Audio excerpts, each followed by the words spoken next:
Yeah, Yeah. no problem. Yeah. So, if you're in the voice channel, and you can go ahead and type your questions in ML General. Until then, let's talk about Rotten, since we just recently received his. I'm just gonna say loadout, and personally, I mean, I can totally see him being somewhat like Isurus, but at the same time, I'm not too big a fan of his trait. I was a little disappointed, but what are your thoughts on it?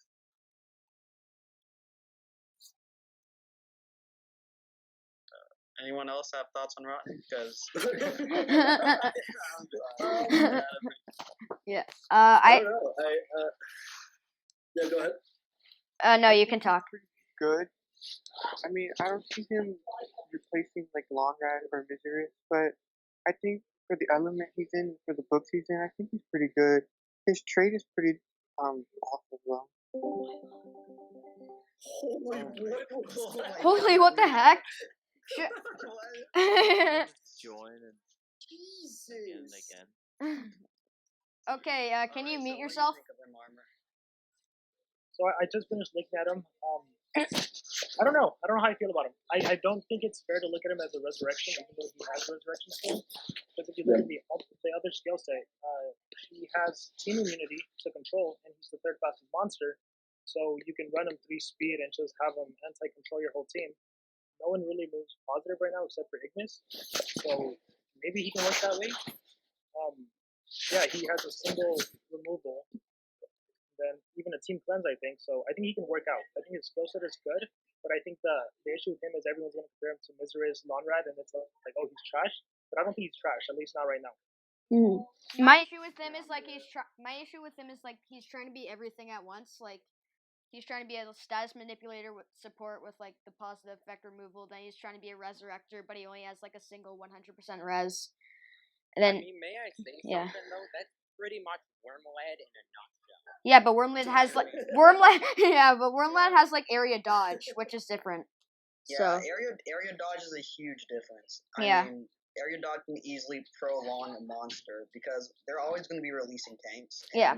Area dodge monsters are so rare to come by, and especially with a moveset like Wormlad's, that's just what makes him special. Yeah. Since he doesn't rely on god.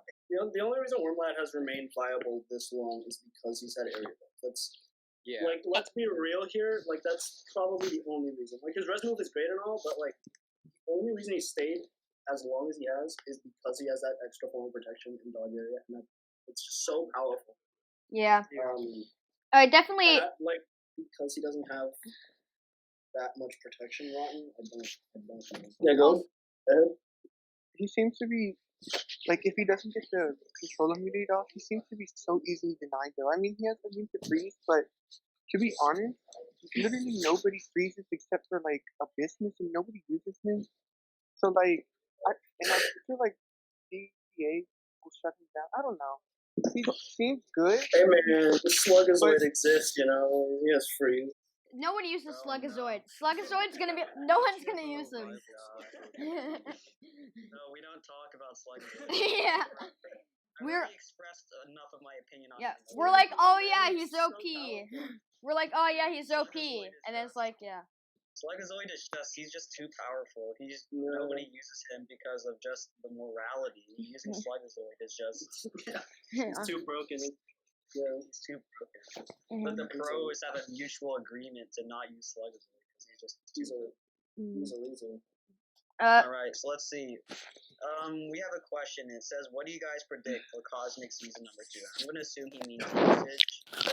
So, I think we're definitely going to see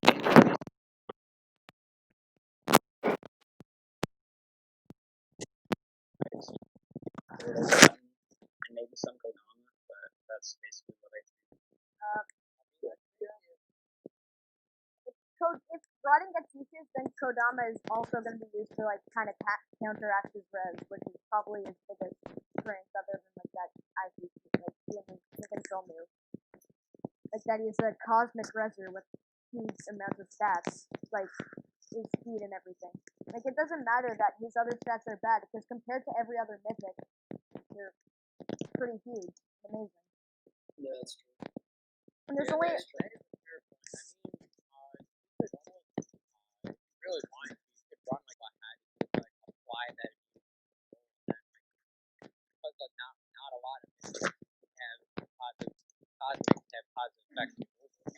have like a really fast weakness to somebody to remove that before it as in like Black Feather. Yeah. We're gonna talk about Black Feather.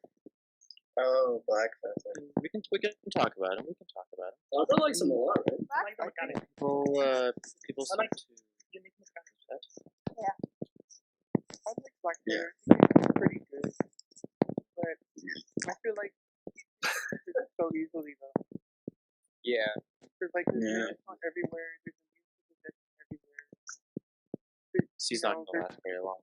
There's super fast mythic that can cleanse and cosmic, which is one, but and there's rotten too that can counter him if he gets the control immunity off. There's just a lot. I think he's pretty good, especially with the mechanic he has with the anticipation monsters. Like you can definitely run like old, not old, but like some decent anticipation monsters like Hornet or Ragnarok with him. Bring Hornet back from the turn. dead. But I feel like he's going to kind of die out fast. Yeah. Armor, what do you Black think of Feather, Robin? yeah, he definitely has a very cool gimmick, but it's a gimmick. I'll leave it at that. Yeah. Armor, what do you think of Black Feather? Gimmicks don't cut it. So he's possession, right? He's a fast possession monster.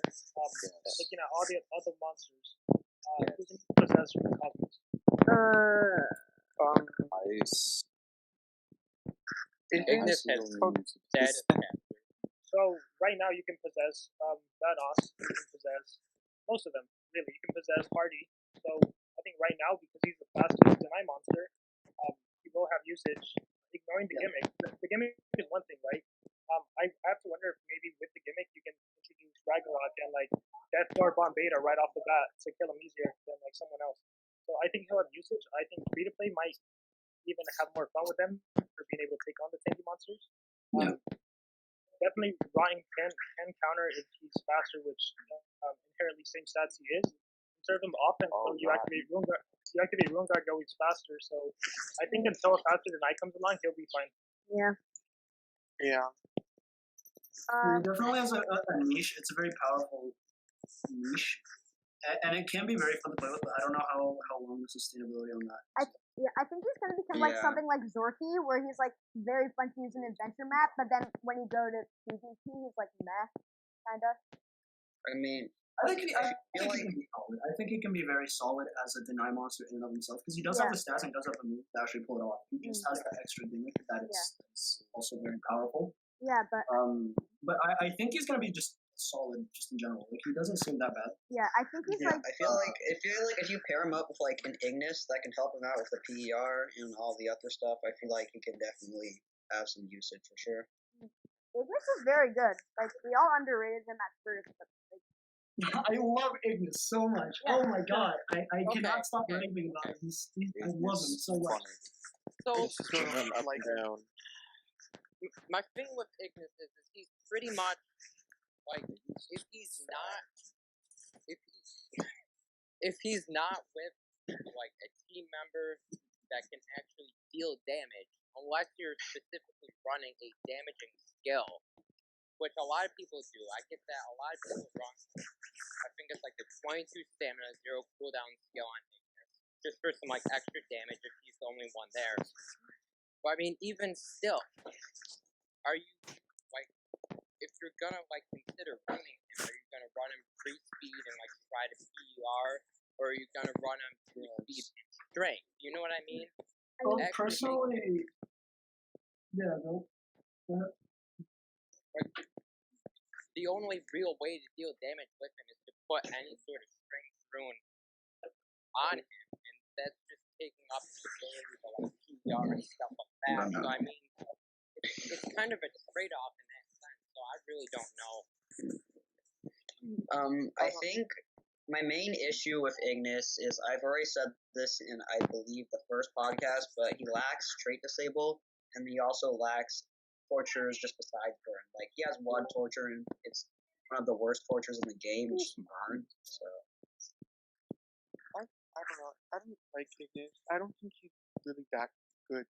I mean, he's good for like like I said in the first one, he's good for like fire since fire lacks pretty bad. And I don't know, it's just the team that I use for like PvP and stuff. He's just so extremely easy to deal with that he's just I don't know. I don't find him good, and I just don't. I don't know. I feel like he's just. I'd rather use. What the heck? Sorry about that. I think it's safe to I'd say that rather you should use mute yourself. I'd Sin, rather mute use yourself. like other mythic supports than him, like Laws or Chroma. I think they're just better, even though he has higher stats. There are definitely better support monsters that do the supporting role better, but I do enjoy running him, especially like what I do on my I run him with I believe it's 1 speed, 2 team speed to make him fast on my attacker, and I use the damage boost, and then my attacker just one shot, and I find that very fun to use. He might not be the best support monster in and of himself, but I just find him really fun. I love him. I don't know, and that control immunity at tier or rank 3 can also mess up a lot of strategies very easily. Like, because So the only I like using him. He's fun. the only cosmic right now that has PER is him, and we're gonna be going into a cosmic All right, other than guys. Ron. Does anybody? I think does Armor? Do you have something to say, Armor? Or On Ignis, Yeah. I'm kind of torn on him. Like, I understand why he's good now. It's primarily he's a team-based monster in his stats, so I imagine his usage is going to be super high. I don't know. I feel like he's good now. He's not going to be good later. Support is amazing. Can glance on the team twice or on the enemy twice. Immune to control is nice, but yeah, you sacrifice. Because the way I see him, I think I've seen a lot of team speed to have him go first with immune to control and then cleanse whatever the enemy does. But I think the enemy primarily does cooldown activation, so you can't really counter that right now. So Yeah, I don't know. that's another problem I have with him too. It's like there's not really too many, cosmics and mythics that actually just rely on pure control. It's mostly just CDA, like Glamhead or Simon or Kodama even now. Like you can just shut him down so easily. Like not many people really use like pure denial that much. So the immunity control is nice. It may come in handy in the future when they release like pure denial monsters like Black Feather and stuff. But for right now, since CDA is literally everywhere, he's just not for me. I don't really like him too much. I think his only I think one of his biggest strengths right now is that he's a direct counter to Vanoss. all right. So somebody else has a question, and that's how high do you guys think the stats will increase over the years? And I think that Introducing Ultra Omega Cosmics, coming 2022. I personally don't see them going any higher. I agree. I don't know. Social They're gonna Point. keep on pushing it. They're gonna keep on pushing it this- until can't push it anymore. Then they're gonna push it more. I say this a I lot, think but Social this- Point this is a will wild stop them. card. You Well, really I never know. You really never know what Social Point is going to do. You really never know what they want to do. And if they say that they have a plan, they're going to do something. Sometimes they'll just swerve around. So I think the cosmic stats are already way too much. I think the mythic stats are already beyond unnecessary. So I don't see them going any higher than the cosmic stats. If they do, then in my opinion, that's just fucking stupid if they do that. That's what people said about mythics, and it happened. Well, yeah, but we knew that they were going to be higher stats, though.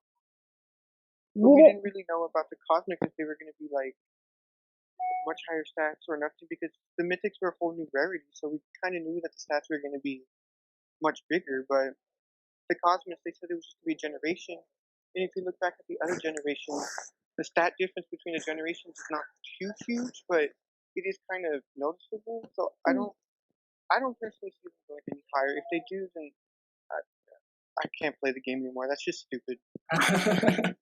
Didn't you see that in MLO that you were gonna quit? Yeah, I did, but I don't know. all right. So what do we think about? I think this has been a question in another podcast, but honestly, there are so many different people here, and there are so many different viewpoints on this. What do we think of the release of Cosmics? Do you think it was necessary? Do you think it was stupid? Or yeah, No, just no. I believe it's Armin, gonna be a what do you think, classic Armin? no. We haven't heard your viewpoint in a while. Yeah. About that. you couldn't do off of that. I'm gonna go ahead and say it was necessary because the issue that was happening with the legendaries was the fact that every single legendary that came out was more OP than the last legendary, and you got to the point where you get a worm that has dodge area, revival, this, that, this. You get a Grakon that revival again, deny. So literally every monster that kept being released became a must-have monster, and because there's a paywall that exists, it's always like, oh, they want money. So like what would we have eventually we would have had a Megaton's dodge area, like can hold revival essence, can hold like 3 masks, like it just got too like I understand why they had to refresh with higher stats, because that's the only way you can introduce bad skill sets. But you see the mythics, they all have terrible skills, right? You see armor claw, it's like here's a attack that does 45 damage and burns. Like that is super lame. And then when mythics got released, everyone was like, these stats are the lamest things ever, and that's why Grakon still existed, and Wormlad and Hornet and all these meta legendary monsters. So I think you had to buff the stats to kind of get rid of those ridiculous skills group 4 and so on. So I'm gonna actually take it that it was necessary, because there was no way they could introduce a legendary with terrible skills or terrible stats that would replace the meta. Yeah, I think the reason why they released the Cosmic is because I think they released the Mythics to kill off the legendary, but as you can see, the Mythics didn't really do a good job at that. I mean, you still had Grakon, Wormlad, Centurion, Carapaces, and who else? Hornet everywhere, and Madden Hornet too. everywhere, She was everywhere.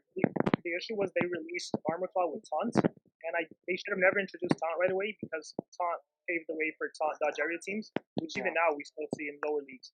So that was the issue. So that's why if they didn't do that, I think we would have never had Cosmics. But because Wormlad and Grakon dominated 4 months into the future, it's like they had to do something else, which is the higher stats.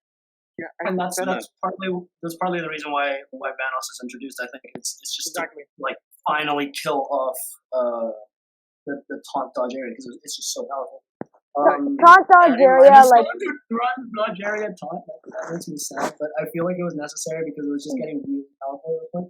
Like Armor said, taunt was released way too early for the meta that we're in right now. Yeah, but I feel like they could have just made something like Vastus more powerful, like maybe give him a status cast or make his moves more powerful, because I felt like Vastus definitely could have been what killed off Wormlad and Grakon. I feel like that's what their intention was with him, but I don't know. He was very limited in what he could do, and from what I've heard and from what I've seen, his damage was really low compared to other mythics at the time. So I feel like if they had just made him more powerful, that he could have killed off Wormlad and Grakon himself. Vastus wasn't. You could tell straight away that he was not going to kill off Wormlad and Grakon, because he could only target once and he could still one.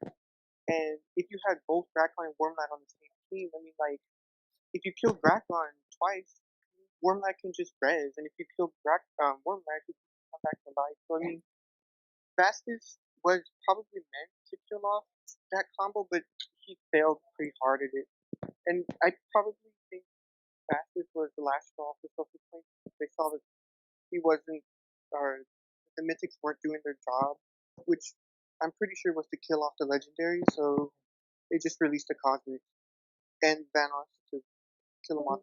But in my opinion, I don't think Vanos actually really managed to kill them off either. Because, like a rank 5 Vanos, he can kill them, but after that, you could just have like a fast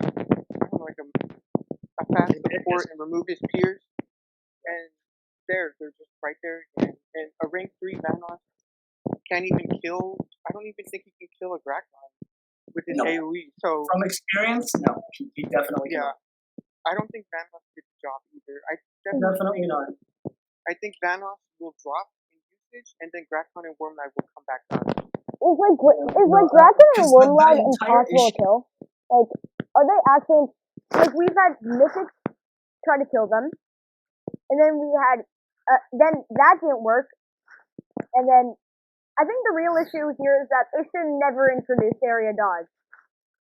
Like, that's part of the problem. Like, they shouldn't have released such broken, like, OP legendaries. Like, Drakon and Wormlad are literally, like, the definition of broken. They're just ridiculous. Yeah. They can hold Uriel's essence. They have area dodge. Drakon has such insane control, and Wormlad is an insane support. And they're just broken. So it's kind of Social Point's fault for releasing such broken legendary monsters, because they're lasting way longer than I think they intended them to last. Yeah, like it's been Yep. 4 months I since they feel like- tried to kill them off. It's like been what, like 5 months now since they released Yeah. Mythics, like trying to revert the Yeah, meta, well. but it didn't revert the meta. You still saw like a ton of Santerions. Like Santerion was still broken and he still is quite good. And then like a lot of Hornets, like whoever it was who said it, Drakon and Wormlad, there was just a lot of them. And it's been 5 months. And what's next? Are they gonna release Omegas with Pierce? Like, I thought you could have died thing goes so with I've seen them do a few balance changes on insignificant monsters. I feel like they could have figured out what happened before reverting to the Yikes. The sound quality is getting kind of. Yeah. I feel Yeah, but- like the whole issue with Worm and Drakon and their life in this meta is the fact that they can hold Uriel's essence. The Yeah, that second was- life of them is a little too much, and that is exactly what has prevented them from being taken out by Vastus and Vanos. It's just that they die and then they come back and then they res and then they res and then just kind of bone. yeah, So I think, Yeah. and I think that something that what- would have definitely nerfed them is make it that when you res, your relics don't come back. Because then that would have prevented the cycle from like just continuing and continuing. or just don't give them Uriels in the first place. I mean, yeah, but it's SP. What do you think? Make it so only one Uriels is allowed per match Yeah. for either side. There definitely had to be some balancing down there, and I do agree with the introduction of Pierce. I do Yeah. think that Worm and Drakon were getting too powerful, but that pesky Uriels, every single match, like I'll face a Vanos and I'll be like, wow, I just got one shot, but guess what? Everything's back, so it's no big deal. Yeah. But it's the Uriels, man. I swear. That and what that about Uriel essence is what kept him so far into the meta. I mean, I remember when Drakon first got released, or not leaked, that everybody thought he was garbage and stuff because I don't know, but once you saw his trait and his relics, that's when he started to become like really, really meta and stuff like that. Easily. Yeah. But, Armor, what are your thoughts on this? And what specifically? Like on how they could have nerfed legends or like Wormland and Drakon.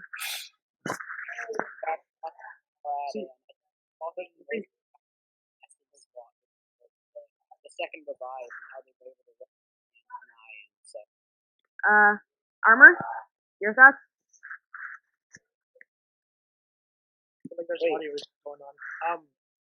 I don't know. Like I think because even if you take away Drakon and Wormland and they're not meta, then the meta shifts to Corruptus and a lot of the Forsakens because they were super powerful and those were heavily behind Paywall. So I think it just got to the point where when they introduced skills group 4 and then they introduced ranked up traits, the legendaries got way out of hand that you had to kill them off to make something new. And I will say the cool thing about the mythics so far have been like you don't have to use the same like meta ones. You can literally use them all, and they're all working really well. Even with the cosmics right now, you have like a Hardy, and what does he do? Anticipation, he's magic based. You have I feel like everyone's like countering each other. Like Rotten is going to be released, we can resurrect, but we have Kadama with block resurrection. We have Vanos who's metal and pierce, and Vanos is the only strong metal attacker who would be able to OTK a bomb beta, but because he has pierce, that works against him. So I feel like everyone right now there's like a synergy. So I actually like this. I don't like paywall monsters, but And then Vanos, who's the most broken mythic, is behind a huge paywall.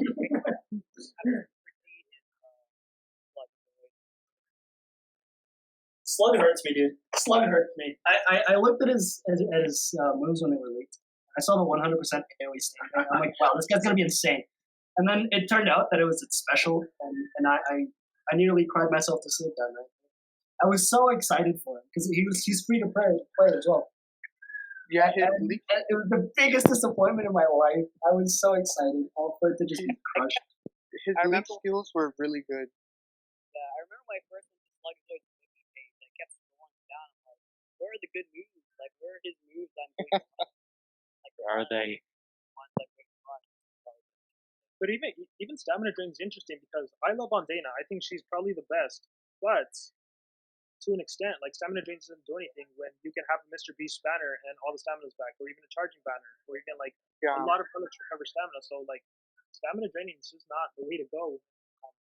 Like, that's the exact problem with, like, Long Zoe as well. Like, at first, on paper, he's a really good monster, and he can constantly stamina drain, looks really good, and then you realize that, oh, it's just completely disqualified. But the problem with the thing with Zhang Zhao though is he has those dots and stuff, so he can even counter those kind of relics though, because the curse and the drowning and nightmares, they can take away all that stamina that they got back from the relics though. So he can kind of do the stamina drain thing really well though. Yeah, I think Yeah, for sure. I think the issue with stamina drain other than relics is that there are hoops and like Uglux, and Erdicus. Like they have zero. They don't give a crap if like you stamina drain them. They just come with their deadly interruption or their siege finisher, and then like they OTK whatever monster you have. Like Yeah, like Cawthor and yeah. I think Dr. Watts too, he had a 0 cooldown, 0 Yeah, some stamina of skill. the heaviest hitters in the early Mythic meta all had, I think, 0 stamina. also, Yeah. even Brutalizer with Overdose, I believe. Yeah. The thing is though, if you do stamina drain them and the AI is only doing that skill, when you Yeah. do mythics versus mythics, they're not OTK. They OTK legendaries easily, but once you do 3-on-3 mythics, it's good to stamina drain, and the AI can spam that all they want. You're fine. Another problem I have with Vanoss is he's not very good at killing the same level mythics. Like rank 5 versus rank 5, he's just not very good at it. Like even my rank 5 like Arumel and Monrad, they can survive it like with mutants and stuff. So yeah, that's another problem I have with. I'm not a fan. to- I think he'll die out like as soon as we get a legit attacker. Yeah, Yeah. I think he'll die out too. I'm not a fan of him either, and I don't use him because I think he's pathetic to use.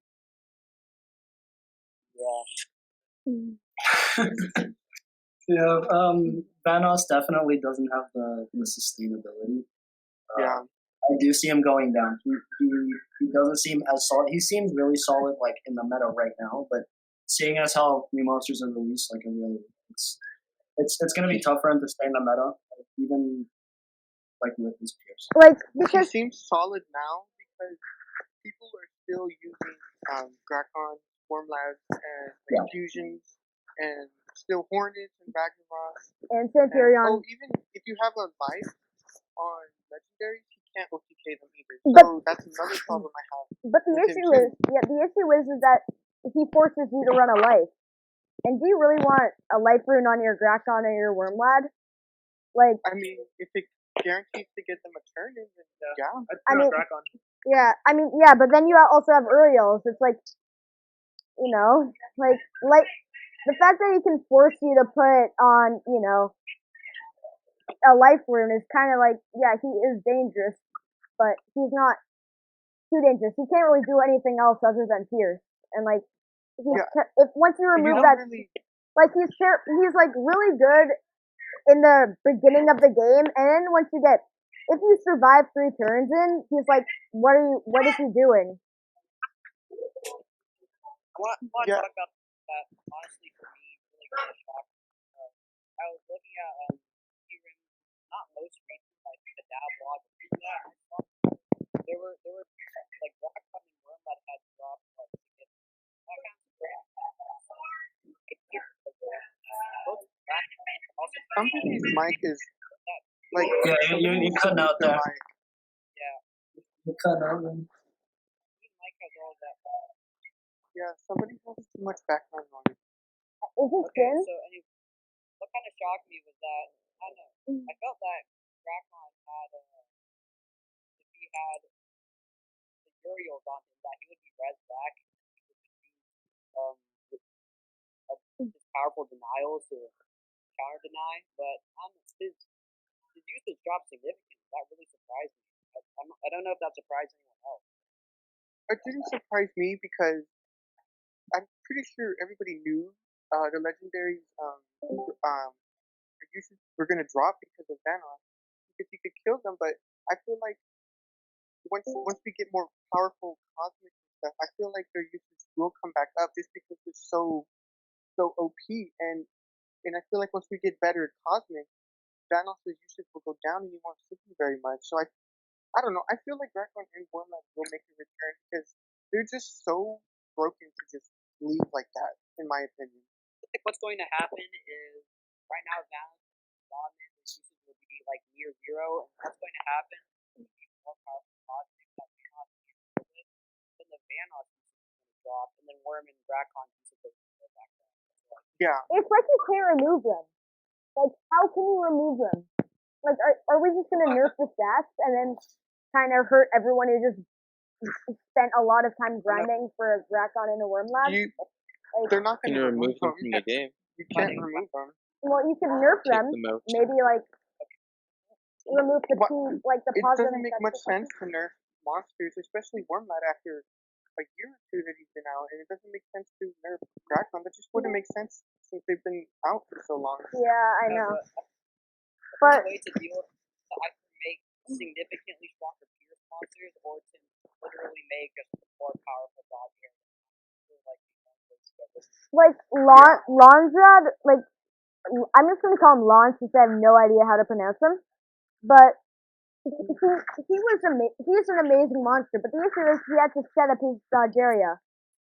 If he had it as a trait, he would be broken. But if he didn't have it as a trait, he's not a viable. He's not the same thing as Wormlad, right? Like Wormlad is just better. Yeah, but Yeah. for mythic wise though, he's one of the best. He's really good at Definitely. he's really good though, because later on you won't really see him in Wormlad and stuff, so I think definitely Lonrad will have a lot of usage. Yeah. Because like the issue is like Vanoss can't one shot Lon. Like so he's good for killing out the Wormlads, but the Wormlads and the Drakons, and even then he does kind of like a subpar job at that. But like Lon is definitely the best now, right? Like the best EA monster out there. I feel like let me just say this. I feel like their usage isn't gonna come back up even when Vanoss goes down, just because better cosmics will come out. So unless there's a taunt cosmic, even then, I don't see their usage coming up. It's kind of like how you never see an epic monster with a legendary when legendaries were around. It's just the stats is too different to where you're gonna have a 3-speed cosmic that can OTK a Wormlad or a Drakon even without strength runes. Okay, So, that's yeah. like they're not coming back. You're gonna get 2 turns before they get 1 turn. Who cares if they arrive? You hit them the next turn. Drakon will probably out-survive Wormlad because Deny always dominates, but eventually they'll go to 0. Yeah, that's true too. But I don't know. Thoughts, questions. I can also might find any others. So, what would you do with cosmics in the future? How would you continue from here? I guess I would make them like unique and like make like every cosmic just wait, I just need to different read this thing one and thing from the unique and chat. gimmicks and stuff. Yeah. And just make them fun. I don't know. Wait, can I can I just say this one thing from the chat? This is from Vlada. SP introduced Wildbird and other piercers as anti-Megaton monsters and anti-Dogeria. But then they became too OP, so they added Mythics, and Mythics obliterated piercers. So area dodges were able to come back to the meta safely, and now the meta is a mess. I think that is the perfect representation. Like, but you see, the problem with that is Wildbird was a Forsaken. Most to all people that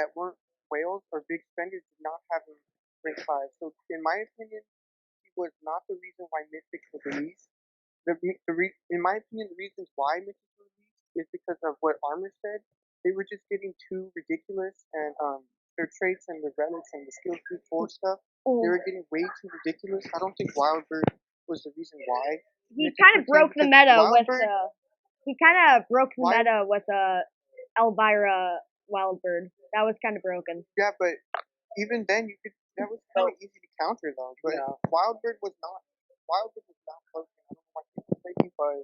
He just wasn't. He was not the reason why Mythic were released. Oh yeah, He he was just not definitely wasn't. broken. I'm tired of saying people saying he was broken. He wasn't. Well, he definitely wasn't the reason, but I think that he kind of did impair the usage of like, you know, Drakon and Wormlad. Like he definitely, No, I think he no. did. Drakon and Wormlad was, in my opinion, years above Wildbird. Wildbird Oh was yeah, just of course. Yeah, definitely. Wildbird was just a pure attacker. Without Pierce, he would have been irrelevant. I don't know. I've never liked Wildbird. I never found him good. Well, I mean, he's good, but I never found him like game breaking.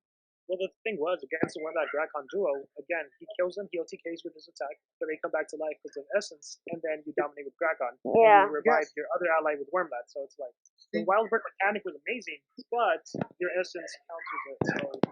yeah. The key problem is definitely Uriel's. Like, just please remove that relic. It's not going anywhere. I know. I'm just saying.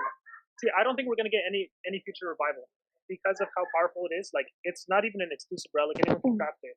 I don't. Yeah. Think those games are I revival. think that's the only revival relic we'll ever see in the game. It's just, as you've seen with Drakon and Wormlad and others that can hold it like Lonrad and a few others, it's just so OP. It's like ridiculous.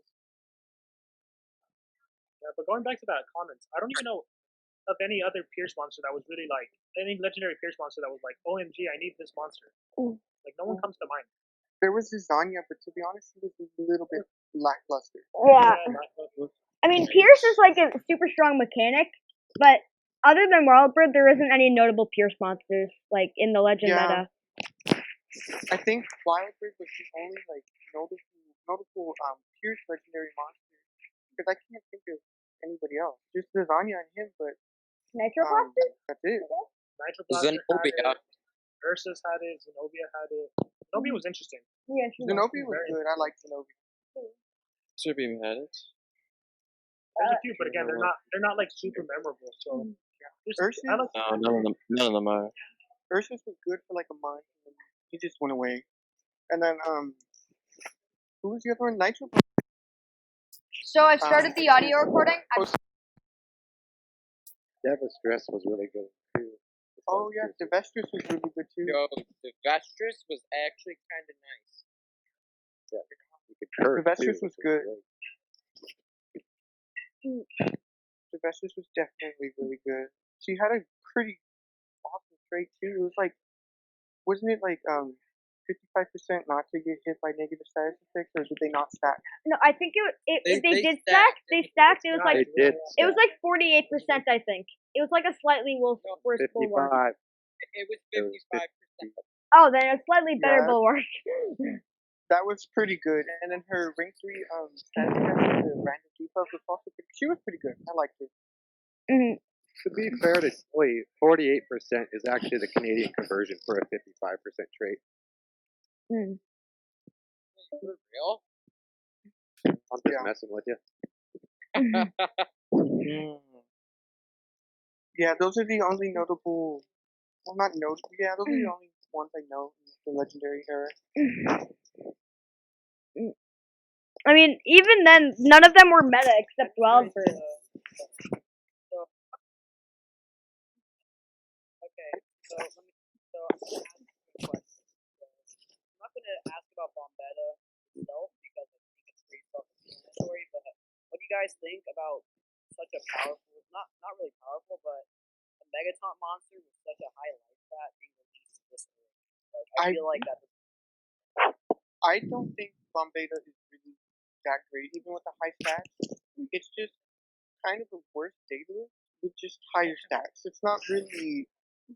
It's not it's good because it's a Megatron tank, but it's not like like wow, it's like game breaking just because it has a high lat. I mean high lat. No, I don't think that Bomb Beta itself is super broken. I think it's but I feel like the fact that they're releasing Vanoss with a Fierce monster so early, Party and Nation Trait so early, and Bombeta Heist Life Megaton tank so early, I feel like that. How are they going to go from here? Are they just going to keep making them exponentially more powerful until like Forsaken again? Yeah, are we gonna like just get a back to repeat? legendaries. Are The we just cycle gonna yeah? continues. SP I don't doesn't see know how them to run. going the Forsaken route ever again. That Forsaken route really damaged them. It damaged SP. They really, It damaged SP's reputation more than the game. Like yeah, the Forsakens really caused them a lot. It was so awful the way they introduced them, the way they were marketing them, the way they were releasing them. Just they were, and the way you couldn't like rank them up, the way you couldn't like you couldn't do anything. It was just they were so pay to win that like they it were so was ridiculous. they were so like blatantly pay to win. Like SP was like it wasn't even a creative way to earn money. My problem with the Money. Forsakens is that most of them were really good, and that was my problem because the pay to win people that ranked them up, they automatically had an advantage because they were so good. Like Corruptus, Centurion, Wicca was really good. I'm tired of people saying she's trash. She's amazing. Thundir was really good. Nizael was really good. Lamb, all of them were really good. It's just they were so blatantly routed to the pay to win players that was my problem with them. They really pissed me off way more than the Mythics. They were just so awful. Yeah. They were such an awful introduction. So, like literally just yesterday. So I hadn't looked at Forsaken in a while. I went back again. I decided to take a blast of the past on Instagram and look at their traits, and it shocked me. Even though I kind of knew in the back of my mind what the traits were, I was really shocked. I look at them. I've never seen a monster with so many traits. It's crazy. I mean, I don't know. And I what's think up. Pepsi is the also Forsakens were also another drive to release the Mythics too, because I think they knew they messed up with the Forsakens releasing such broken monsters. Like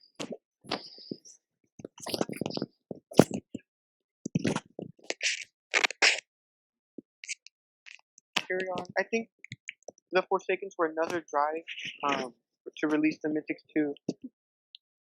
Pumpseed is also a Forsaken basically, and he was really good. Like Pumpseed was overrated. I mean, overrated doesn't mean bad. He was still pretty amazing. I know he's not bad, but in my opinion, he's a little bit overrated. Oh yeah, definitely. Pumpseed. Pumpseed. I have a couple thoughts. I actually feel like the Cosmics have been pretty balanced right now. I don't see anyone being stronger than anyone else right now. Yeah.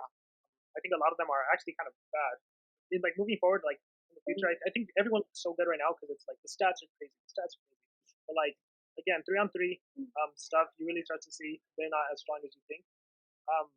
Bombeta is interesting because Daedalus starts off with damage protection.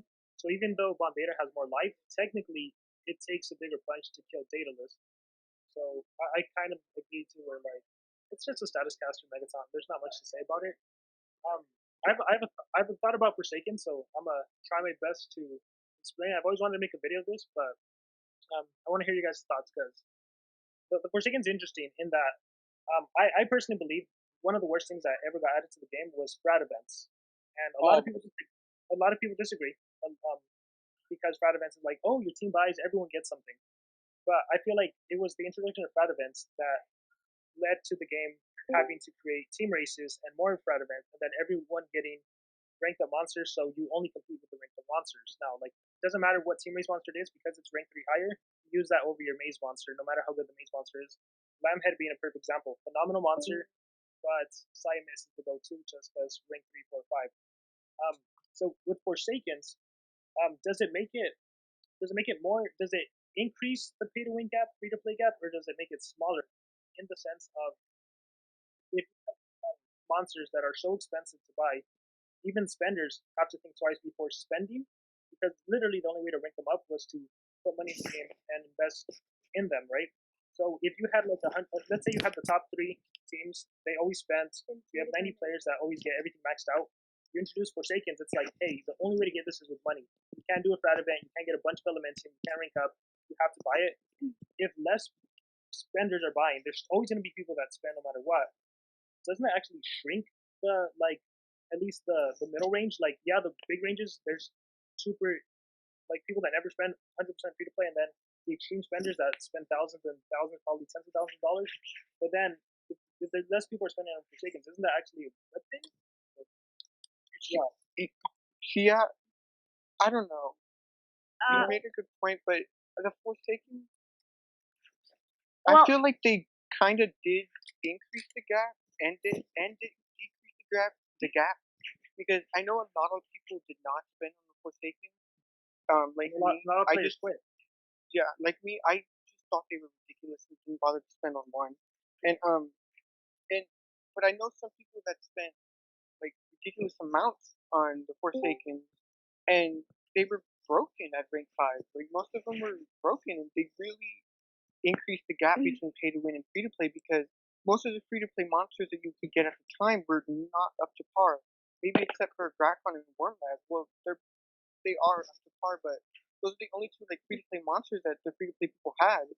And these pay to win players just had these broken Forsaken monsters that, in my opinion, I think it did increase and decrease because a lot of players did quit and a lot of players spend, but a lot of people did spend on them, and they were just I don't know, they were just broken for me. I think Because I see it.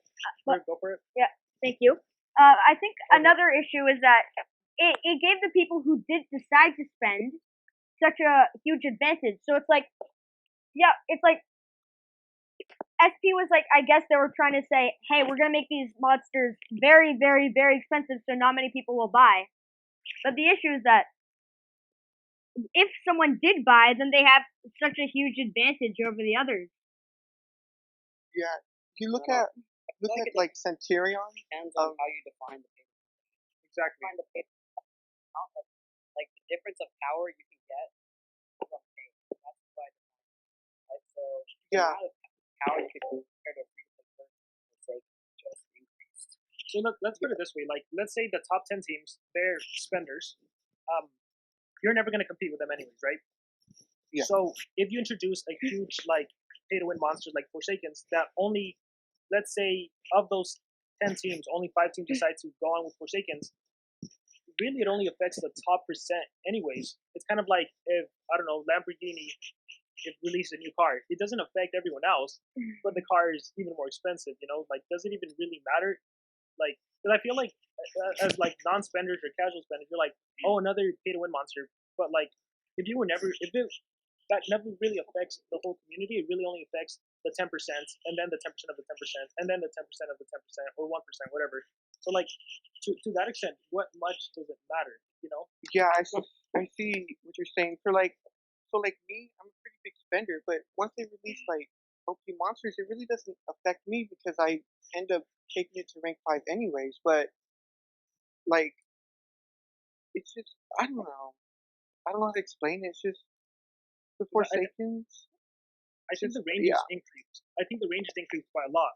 But again, it's like, since it originally only affected like the top 10 teams, and it's not affecting everyone necessarily. Like, to my, it's like, I don't care. Like, they could release $1,000 monster tomorrow. Maybe Left Hand and Pounds purchase it, and it's like, okay, who cares? They would have purchased the newest and latest thing anyways. If I have the monster, don't have the monster, it doesn't change my gameplay because I'm playing in a different league that they are, because those are just huge spenders. So the range increases, but no one else really gets affected, right? Yeah, I see.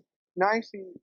I agree too, but I don't know. I just the way they introduced those Forsakens and the model that they were revolved around, and it didn't look good for the future because we all thought that that was the route they were going to take with the Forsakens and stuff. But cause at the time, I didn't like how pay to win they were, and never mind, I don't know how to explain it. I mean, it's tough. It's always a tough subject. I never know how to articulate fully well, but yeah, I don't.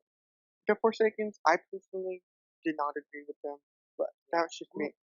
I'm also not a fan overall, but from the perspective of if they're trying, because literally right now, with Bombeta is a good example. If you get a team, let's say a top team, everyone buys the 50 gem pack.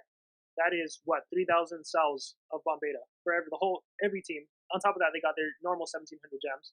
So like, how is that necessarily fair? But everyone accepts the Frat events as like the best thing in the world, even though it disproportionately advantages spenders versus non-spenders. You have one team that maybe one player buys a gem pack. Okay, cool, everyone got a unranked monster, and then you have a team where 20 players bought it. Now everyone has 2,000 cells. How's that fair? But somehow we accept Frat events. I've never understood that. Yeah, Like, I would say Frat events are hugely pay to win, but again, everyone loves it because I got a free unranked monster. Yay! I never understood that. I get free things. I like them. Yeah. Crowd events I never agreed to either. I don't know. I just think they were obviously just a blatant cash grab because Social Point knew people would buy that stuff for $50 because there was a monster in there, and on top of that you would get your gems and shit like that. And yeah, I just found it as a blatant cash grab, and I never agreed with it either. And they do increase the pay to win. Do they? Yeah, they do because it's kind of unfair, like you said, that one team gets like 100 cells with just one person buying, and then another team gets like 3,000 because 30 people bought. It is kind of unfair. I never agreed with them. I thought they were just so cash grab. Yeah, I mean, like in general, when the data was breeding event, that was probably the most notable Red event that we've had before Bombetta. I mean, like almost immediately after that event went live, if you went into multiplayer, like I think at that point I was still only at like the 5.9k trophy mark, and I was seeing like 120, 130 data assists. You just couldn't compete with them. Yeah, because those players were in teams where players would just buy. Like they just had big pay to win spenders where they would just buy. And I kind of like what they did with the Frat with the monsters, where you can only buy one cell per person, because it would be very, very unfair and pay to win if you could buy like say 500, unlimited or 500 cells per person. That would be a lot unfair. But the Frats still are kind of they're just there for social points to grab a few bucks, and that's it. They're just a cash grab. That's all to say. Yeah. I mean, a good thing with Everyone loves them. yeah. I mean, a good thing about Frats is that in my opinion, the only good thing is that if you're free to play and someone on your team is pay to win, it doesn't matter who, or maybe just someone who's free to play just wanting to break their balance and maybe just buy this for one thing. It benefits the whole team. So it kind of like that was the only good thing about them. I agree that they were a blatant cash grab because they were, but if you were free to play and it basically took a lot of your grind away, maybe.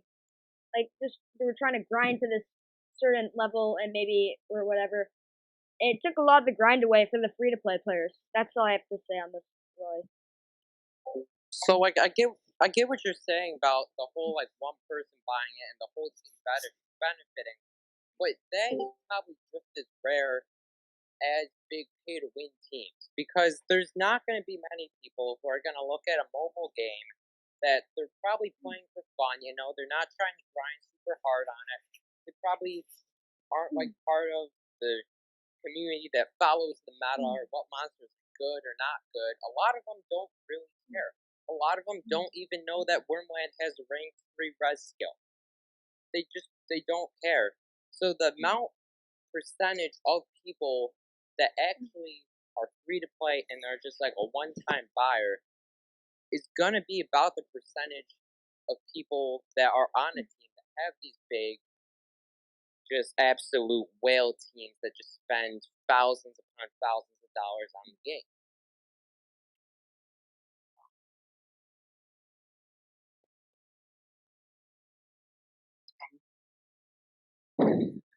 Whoa. Whoa. Looks like we've entered a. Okay, so let's start reading some things from the chat. Chat, does anyone have We any haven't read questions? anything. We haven't read anything from the chat in a long while. Yeah, so. No, man. It's Hey, really how's my bad. mic, by the way? I changed it up. Is it better now? Sounds the Oh, same. Zooey, Liam, you're getting kind of called out. So, Oh? Who? Dino says, Oh? to be Oh, honest, no. is kind of, to be honest, it is kind of hypocritical of Zuatzi to talk about pay to win, yet he has a rank 5 RML with level 10 runes as soon as she came out. But I don't really care. The podcast is nice, so I'm not gonna complain. Wait, who called me out? This man just called me out. It's in the general chat. You can go look at it. Bro. Oh, I mean, look, it's a game. okay. Here's my something point that of the You pay can to do win. what you want with it. I never wanted to be pay to win, but I loved this game, right? So when the Forsakens came out, the only way I felt that I could keep up with the way that the game was going is I had to spend. And I don't like how pay to win the game is. I support most of the free to play stuff, so I don't understand what he's trying to say. Yes, I have a lot of rank 5 mythic and seem to be cosmic, but that doesn't mean I don't support the free to play ways that people want the game to turn into. Because I used to be 100% free to play before the Forsakens, but I just, in my mind, that I had to think that in order to compete and to move on, I had to spend. It's just, I don't understand what he's saying. I agree with that. The game has gone in a direction where the only way to be truly competitive, like top 100, is by spending however much money. Before it wasn't that bad, but like now I know I've also been put into this position where like in order to stay competitive and with this cosmic era coming out now, in order to stay competitive you have to spend. And yeah, it definitely is. Yeah, yeah, I I was mean, the free monster in the past is helpful. I mean, they're never great, except for Greycon. Greycon in the free pass was. Oh, and Sluggazoid too. Oh, Armor and Moonhaze was pretty Sluggazoid good. OP. Yeah, Armor obviously. Armor They're Claw very was good. similar, very Armor Claw similar. was really good. Armor Claw was great. Wasn't in the free pass. But Oh, wait, yeah, Claw was good. yes, you- Moonhaze was good. Caney was good. that was So actually, yeah, you're right. Sluggazoid was good. Yeah. the Sluggazoid stuff is not. We're fun. not discussing that. I think there's a lot of good ones. I think the issue is just when you buy the golden pass and you get a rank 3, you don't ever look at your free to play. You don't want to invest resources to rank. Actually, Moonhaze, but in I this think Moonhaze case, is like, phenomenal. Yes, Yeah. Moonhaze, for sure. Moonhaze Moonhaze was is great. really good, but on Dana again was better. So I think people focused on her instead of Moonhaze. Although She was in my underrated at opinion, first. at the time when they released, I liked Moonhaze a lot more than on Dana. But as the time went on in the meta shift, on Dana became a lot better than Moonhaze because Moonhaze gets countered way too easily. I mean, you have Daedalus. There's so many means to stun monsters and taunt, area dodge. Moonhaze is kind of not really good against those, but she's good against like just regular teams without like area dodge and what's it called, Daedalus. But on Dana definitely was superior, I think. So I think people focused on her instead of Moonhaze. I have to wonder how good on Dana will be considering the stamina again. Like, if you fight a Bombada or Daedalus, you can't full stamina drain unless you water swirl. But then you fight a Hardy, you have stamina regen. Hardy's still gonna attack. So I don't know. I have to wonder how good how good on Dana will be moving forward. I personally think on Dana is a tad bit overrated. I know she's good, but there's just some things that she can't do. Like I know people love to call out her stamina drain and how she can, somewhat deny, but all I have to do is bring like a Mr. Beast banner or a King of Atlantis, and then boom, I'm back to full stamina. It's just not full stamina, but I have stamina to attack or deny or OTK her. It's just I know she's good support, but at the same time, she's a bit overrated, in my opinion. It I mean- just hit the 1 hour mark. So, wait, just wondering, has anyone else been recording in case once this one fails? Like, just wondering. No. All relying on So much Joey, pressure. don't screw it up. Joey, no. Did you Joey, test it no. like, No, did it you test didn't it fail. like 3 times? I know, and- it hasn't check failed. no Yep, recording? It yep. hasn't failed. It hasn't failed. I've checked, like literally just Wonderful. checked. Are I'm you gonna. sure about this? It's still I'm going. gonna yes, and just It's to make still a, going. I'll pull it up. Don't worry.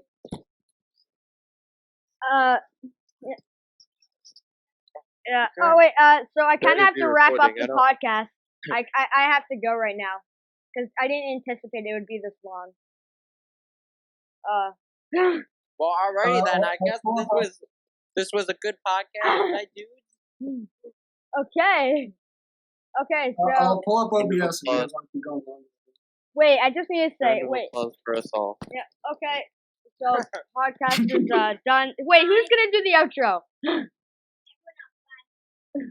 Plus, at the same time. Bye. Bye, guys. Thank you for watching. Bye, Okay. everyone. See Bye. you next Alright, time. adios, amigos. Adios. No problem. Okay. It was Podcast nice Fun over. having having you you, on. Armor. Yeah. Yeah. Thank you so much for coming, Armor. Yes, thank you for coming. Bye. Okay.